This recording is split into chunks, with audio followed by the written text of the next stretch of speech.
Građani Matulja plaćamo ljetopis 2011. Pitaju se hrvatski laburisti iz Matulja putem otvorenog pisma matuljskom načelniku Mariju Čikoviću. Mladi laburisti su ogorčeni na izdavanje novog ljetopisa koji promovira općinu i načelnika od sredstava poreznih obveznika. Većina mještana Matulja također ne odobrava trošenje novaca na taj način. Na nekakav lijepi i prijazan način nama to uručiti i reći kako je on to dobro napravio za nas. Čak i dostavljači prilikom dostave na kućni prag moraju hvaliti i ljetopisi i načelnika, tvrde laburisti. 4500 komada, znači novcima, našim novcima svih stanovnika Matulja. S obzirom da mi znamo da su Matulji u katastrofalnoj situaciji što se tiče novaca.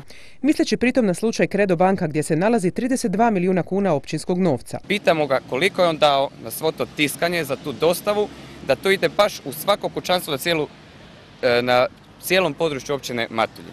No odgovora još nema, a danas načelnik nije bio dostupan ni za nas. U ljetopisu se samo nižu hvalospjevi vladajućih, tvrde laburisti, i na to se troši novac, a gorući problemi stoje. Mislim da bi se općina prvenstveno trebala baviti ovim prometnim čepom ovdje u Matuljima, koji će još biti i veći. I mislim da bi se općina Matulji trebala baviti sa socijalnim slučajevima koje u zadnje vrijeme ima sve više i da se proračunski novac ne bi trebao trošiti na ovakvu propagandu. Neki stanovnici Matulja i sami vide problematiku. Puno košta, a ja imam vani, tražim već dve godine rasvjetu da se stavi, veli nema novaca. Za ovo ima. To je manje više svagdje tako. Oni su sve favorizirani. Oni se svi vole isticati.